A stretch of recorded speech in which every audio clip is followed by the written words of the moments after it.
Kecamatan Punggur, tepatnya di Dusun Sidodadi, Kampung Mojopahit, Kabupaten Lampung Tengah, merupakan salah satu di antara beberapa daerah penghasil buah nanas di Provinsi Lampung. Di wilayah ini dapat dijumpai ratusan hektar areal kebun nanas yang merupakan lahan usaha milik warga. Usia masak buah yang berasal dari daratan Amerika ini tidak selalu sama. Biasa usia panen berumur 12 sampai 24 bulan dari masa tanam. Dalam satu lahan, biasanya menghasilkan 3 hingga 5 kali masa panen tergantung dari tingkat kesuburan tanah. Buah yang memiliki cita rasa yang segar, di mana perpaduan antara manis dan asam, merupakan komoditi di wilayah ini. Namun, sayangnya ketika musim-musim tertentu, harga jual buah nanas terkadang terjun bebas alias turun drastis atau sangat murah. Jadi, sebagian ibu-ibu petani di desa ini berinovasi agar harga nanas tetap memiliki nilai ekonomis dengan memanfaatkan nanas menjadi beberapa produk olahan.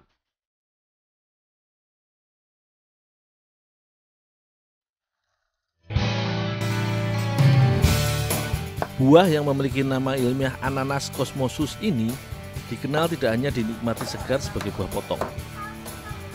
Nanas seringkali juga digunakan sebagai campuran bahan pada kue dan makanan tradisional. Bahkan, buah yang dikenal kaya akan vitamin C ini tidak jarang diolah menjadi beragam cemilan atau makanan ringan seperti keripik, selai, dodol, hingga sirup. Untuk dijadikan beragam olahan makanan maupun minuman, nanas biasanya hanya digunakan bagian buahnya saja. Namun di rumah produksi yang dikelola oleh kelompok ibu-ibu dari wanita tani bernama Bougainville ini juga memanfaatkan kulit atau limbah dari buah nanas sebagai bahan olahan. Sebelum dibuat menjadi bahan olahan, nanas yang sudah dibersihkan tangkai dan mahkota buahnya ini selanjutnya dibuang bagian mata dan dikupas kulitnya. Selanjutnya, kulit nanas pun direndam dengan air garam terlebih dahulu. Perendaman ini fungsinya untuk menghilangkan getah dari buah nanas agar kulit nanas tidak gatal ketika dikonsumsi.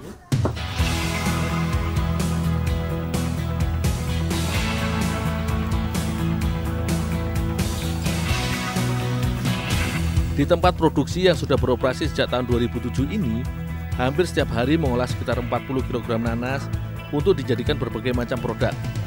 Mulai dari sirup, permen, agar-agar kering, manisan, dan juga dodol.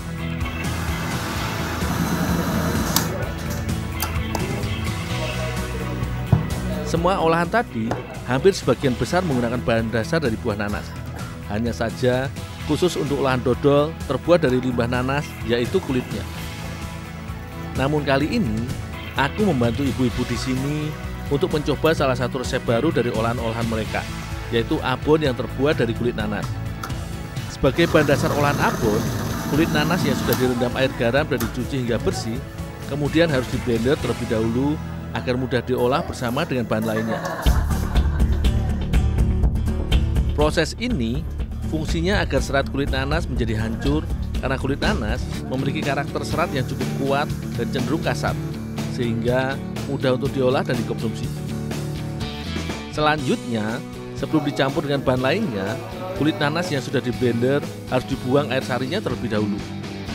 Air sari nanas ini juga nantinya dimanfaatkan untuk beberapa olahan makanan di sini.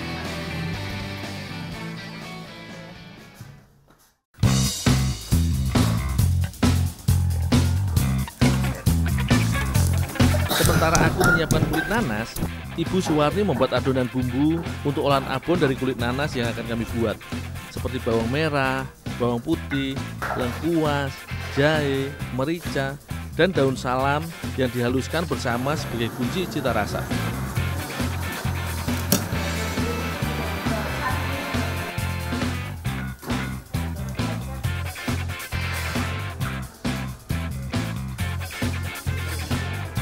Abon adalah olahan makanan yang berbentuk serat-serat tipis layaknya benang wol yang biasa terbuat dari serat daging hewan dengan cita rasa bumbu rempahnya yang khas.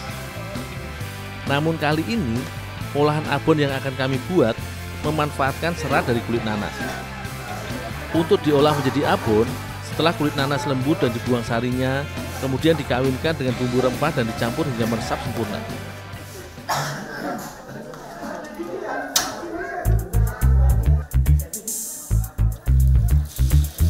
Tahapan selanjutnya, adonan kulit nanas bercampur bumbu ini digoreng dengan cukup banyak minyak hingga berubah warna menjadi kecoklatan. Dalam proses pembuatan abon, selain bumbu rempah yang menjadi cita rasa olahan nanti, proses pemasakan atau pematangan bahan di atas kuali ini juga menjadi kunci dan resep pengolahan makanan yang berasal dari daratan Cina ini.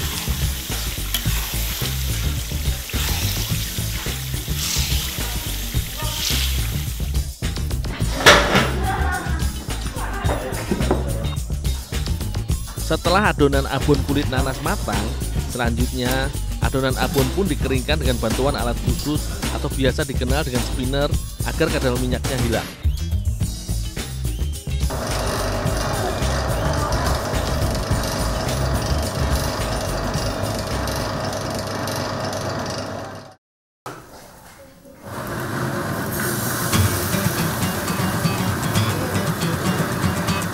Dalam pengolahan makanan, abon biasanya seringkali hanya digunakan sebagai topping atau taburan pada olahan kue atau masakan lainnya yang berkarakter gurih.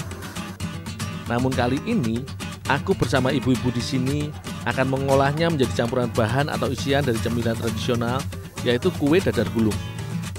Bagi masyarakat Lampung, kue dadar gulung sebenarnya sudah cukup familiar, karena olahan yang adonannya dimatangkan dengan cara dipanggang di atas wajan datar ini menyerupai olahan khas wilayah Krui, yaitu dadar sap. Hanya saja, dadar sap tidak terdapat isian dan tidak disajikan secara digulung. Selain itu, olahan berbahan dasar dari campuran telur dan tepung terigu yang tengah kami buat ini juga menambahkan komponen air sari nanas sebagai perisai serta pelarut adonannya.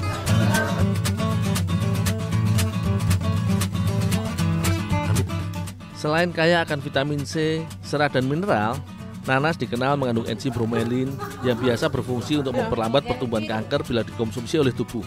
Sehingga penggunaan bahan baku berupa nanas untuk beragam inovasi yang dilakukan oleh kelompok wanita tani Bougainville ini tak hanya dapat meningkatkan nilai ekonomi dari buah nanas di desanya, juga kaya manfaat, tak terkecuali abon kulit nanas yang aku buat. Cita rasa kenyalnya lapisan luar kue dadar yang beraroma dan bercita rasa nanas berpadu dengan gurihnya olahan abon nanas pun seolah perkawinan yang cukup tepat.